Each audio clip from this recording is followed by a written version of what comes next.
Welcome to High Growth Matters, an OpenComp podcast for influential players in the pre-IPO ecosystem. This show shares insider knowledge about building a badass business, and the expert conversation you're about to hear will cover everything you need to know about hiring and retention, fundraising, leadership, diversity, and more. Let's get to it. Welcome, everyone, to another episode of High Growth Matters, sponsored by OpenComp.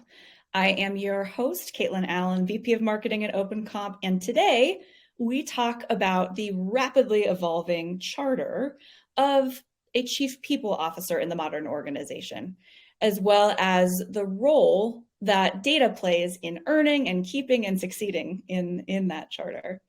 Our guest is Joanne Walters, TEDx speaker, Ph.D. candidate, and chief people officer of emergency response platform Simplesense. And Simplesense also happens to be a new OpenComp customer. Joanne, welcome. Thank you. I'm glad to be here. We're really thrilled to have you. And for those of you who are listening in on audio, Joanne and I are both in resplendent Friday gear. I was really excited. She showed up with me on a Friday dressed as if it was one. So Joanne, let's dive in. We always start with one kind of more personal question. Can you tell us a little bit about yourself and Simplesense? Sure. Well, you've already done a really good job of capturing who I am professionally, so I'm just going to say thank you. And the way I'll go with this then is I'll just talk to you about my personal mission. My personal mission is to make available and sustain platforms and mechanisms for underrepresented people to tell their story.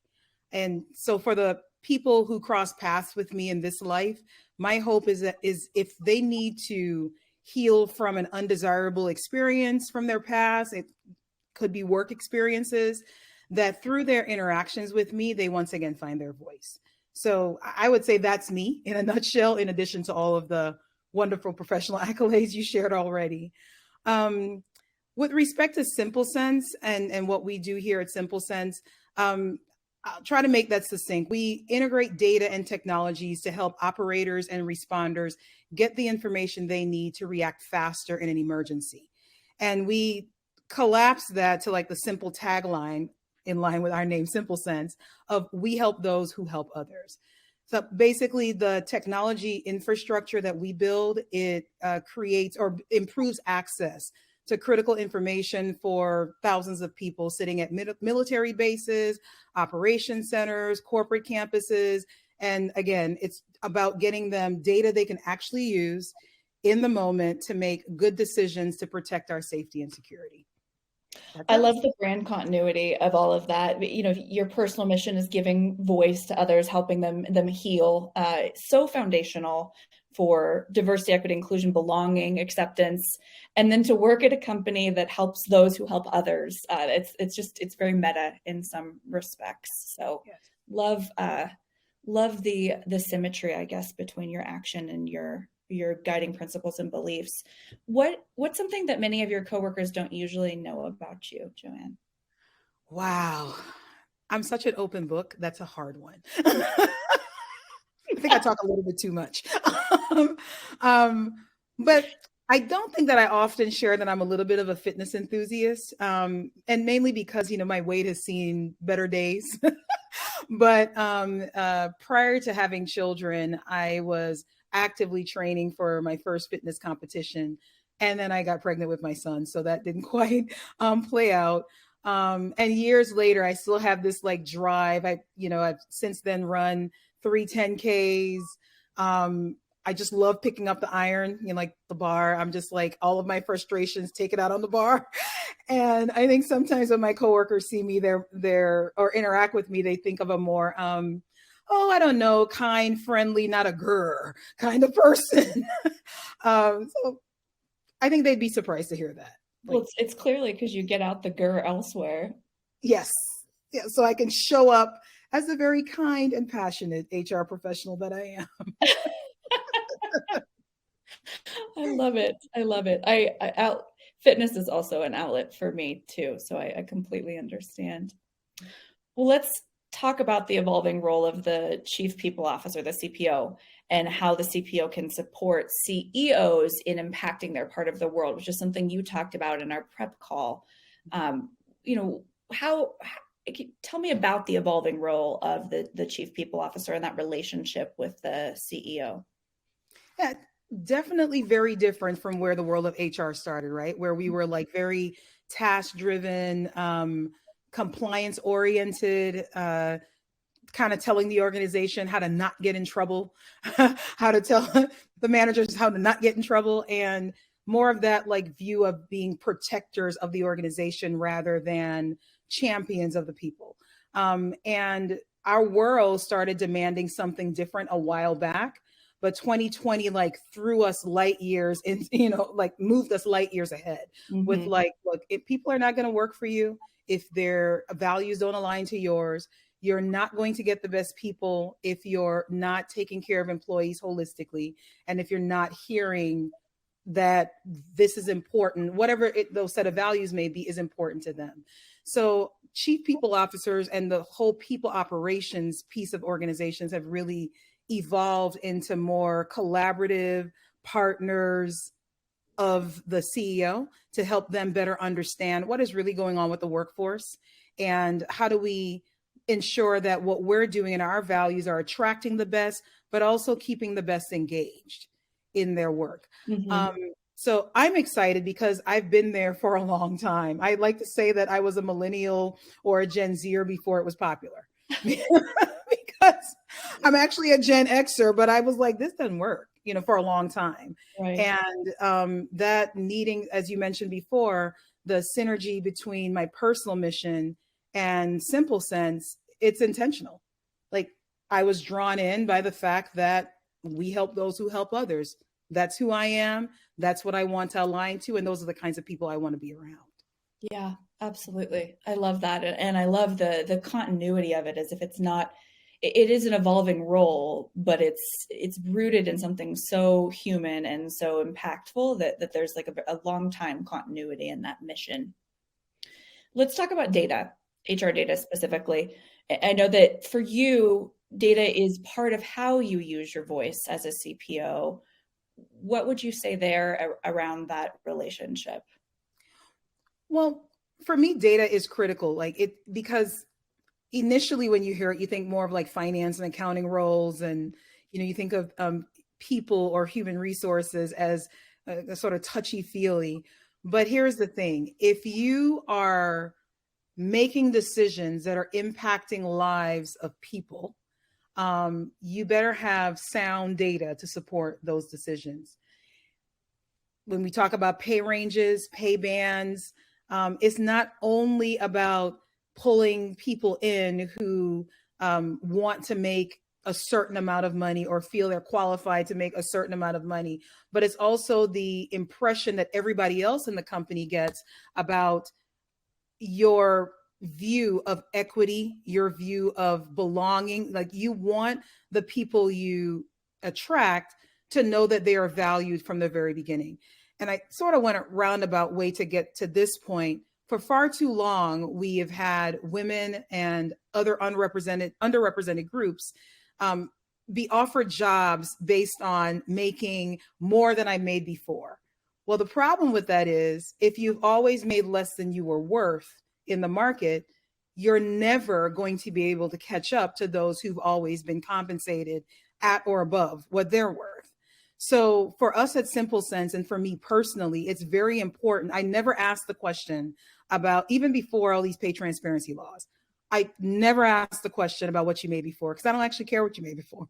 Yeah. What I care about is, what is this role? How is this role valued at Simplesense? How is this role valued at the company that I'm with? And how is this role valued in the market? What value does it have to us? And that's the offer I'm giving you. And I've many minorities, many people of color, many women who have actually said to me, "Oh, wow, thank you. That's so much more than I made before." And I'm like, great. And to be quite frank, there's also been many of the dominant culture who have been like, I was targeting much higher.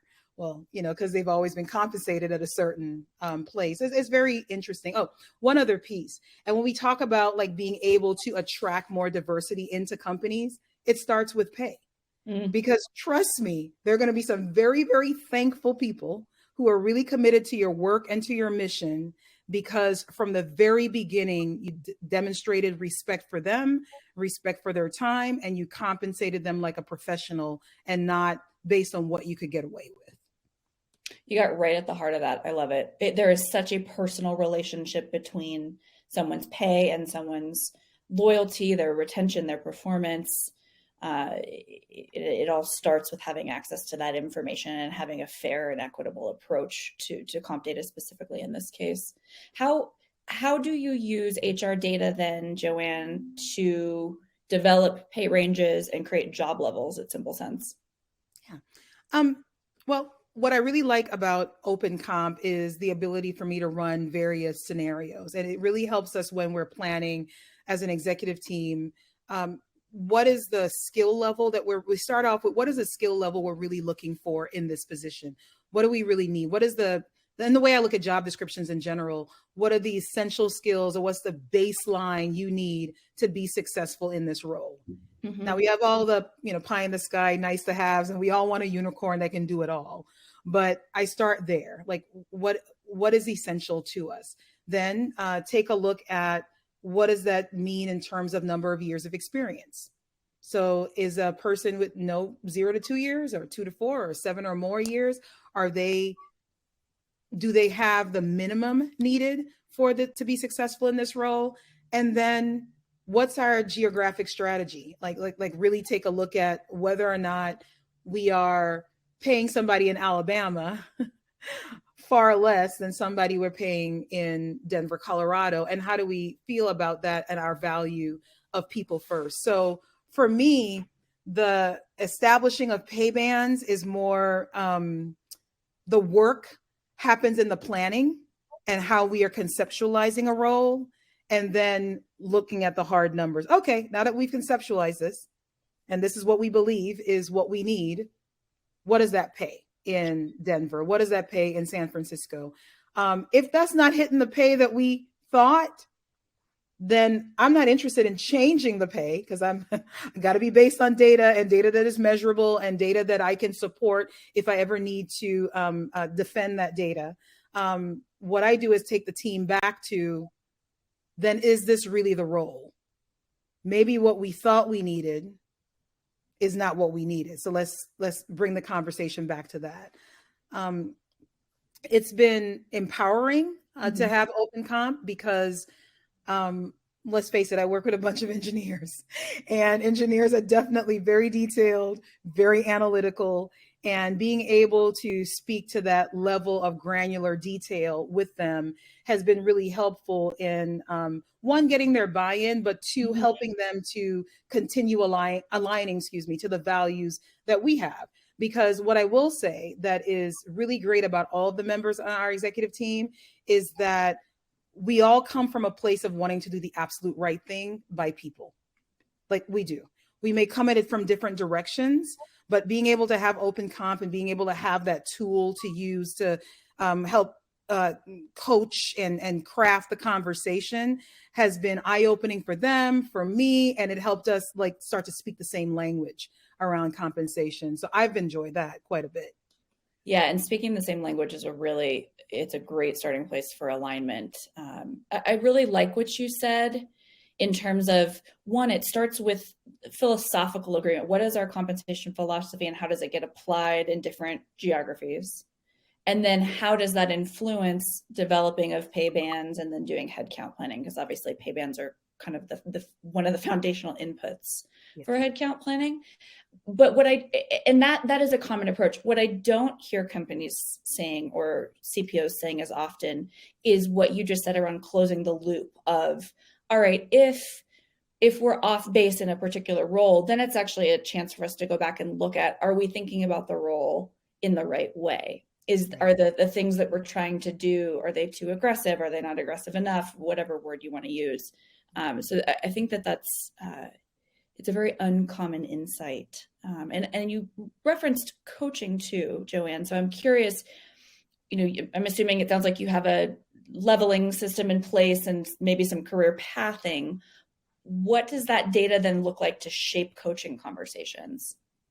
Well, and actually that is in flight, really, the development of professional development, how we structure our one-on-ones, making sure that every manager is doing it in quite the same way. That's, I would say, in flight. We're building that. But where I was coming from with that is that our managers are encouraged that if an employee is expressing that they want to take their career in a particular direction, we're not holding you back from taking your career in a direction that may not align to the work that's at Simplesense. Like that's a very personal goal. And when you say to someone, like, you can't pursue these things that are personal as well, it also, it kind of causes them to be a bit disengaged. What we look for is where are their synergies? So you want to take your career in a particular direction. Right. This is what the direction we see ourselves today going in Simplesense. This is the potential for earning as your role either expands horizontally or vertically, and does that align, and how can we help to support you with that? Like, so it's more of a helping an employee understand that all promotions or job changes, so to speak, don't necessarily look like becoming a manager of people or having that type of move, because we're not a company with thousands of people. I mean, let's be frank, we don't have those positions. But if you are looking to expand your career and grow beyond where we are now, maybe the direction that you're going is something we could potentially explore. That's the beauty of being in such a small company. Maybe there is something that we can explore there. And this is how compensation will look as we explore that, and potentially you're a part of that exploration. So I know I said a lot there, but no, I'm following. I really am following. I think the visual that's coming to mind, and this is because I just took my daughters to do this recently, but is bumper bowling, where it's like there's lanes that are next to each other, and each lane kind of represents different career path opportunities, and then the bumpers on each side are the bands. And so you get to kind of explore, which lane do you want to be in, and do you feel good inside those bumpers? But regardless, you as a company and you as an employer working together to decide, how do we get towards those pins and knock them down in the way that we want. Right. Exactly. I love it. I love it. All right. Well, I'm really excited for this question. So you're a TEDx speaker, and I would love if you can share with us a little bit about that experience and about the experience and the importance of finding your voice in that process and how it's informed your role as Chief People Officer. Happy to share that story, because that was a transformative moment in my life, for sure, both personally and professionally. And my path to becoming a TEDx speaker, I always enjoyed TEDx and TED Talks, but I didn't have this vision of like, oh, someday I'm going to give one. But I had this experience at work, and it was the second time an experience took place that was uncomfortable, which kind of goes back to my personal mission. Uncomfortable, undesirable. We can attach the word bullying. I'm not afraid to say that, but sometimes people find that triggering. But it happened, and I found myself at a place where I felt very much like a victim, and I just hated the feeling of not being in control. I hated the feeling of not knowing what to say. And in my case, actually both examples I shared in my TEDx talk were where I was the second in command in human resources, and the offender was the chief HR officer. And when you're in human resources, everybody's coming to you looking for that guidance, support. Where do you go? Do you go to the company president? Do you go to the board? Like, you don't really have a lot of outlets. Or any really that can actually help you. And so you have to be the person advocating for yourself.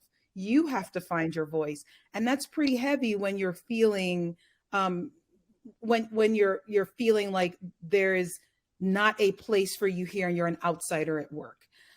So for me, I decided to take back my power. I mean, that's really what it comes down to.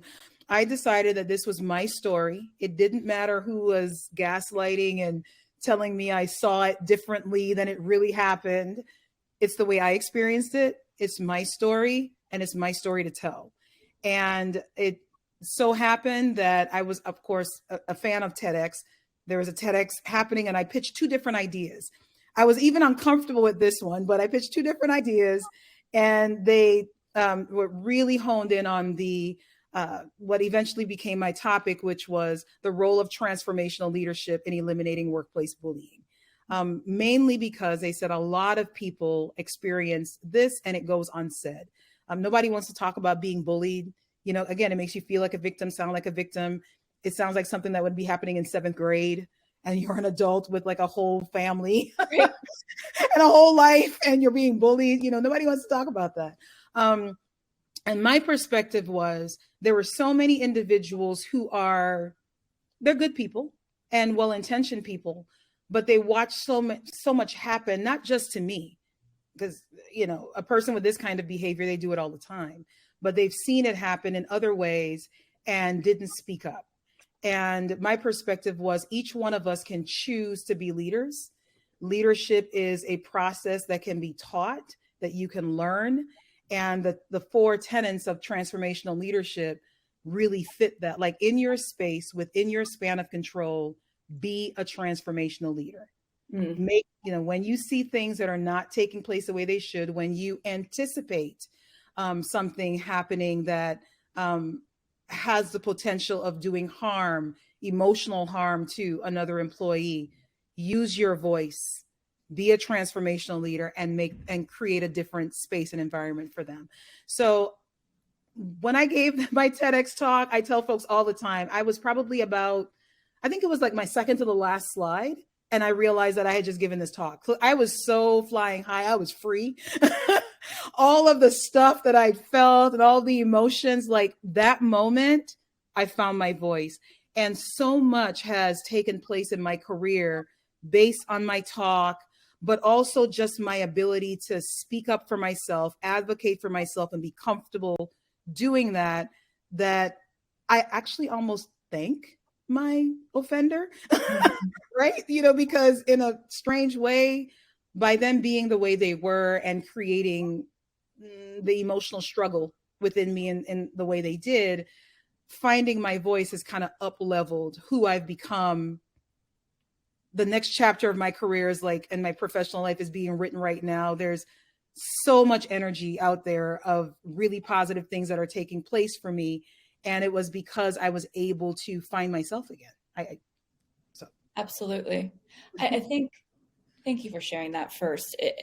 What strikes me so much about that unlock moment in your life is the fact that regardless of whether we are professionals or not, we are people first. And so what the courage that you used in your life to call something what it was, and then to change your trajectory, to act regardless of being afraid, I think is just such a powerful leadership principle, regardless of whether you're a chief people officer or whatever, any department. So that we just want to call that out and acknowledge it. And then the second thing that's really striking me is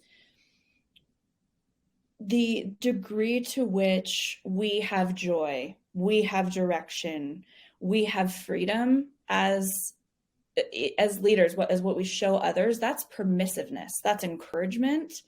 And so that voice, you know, it trickles down throughout your organization. It impacts the people you talk to.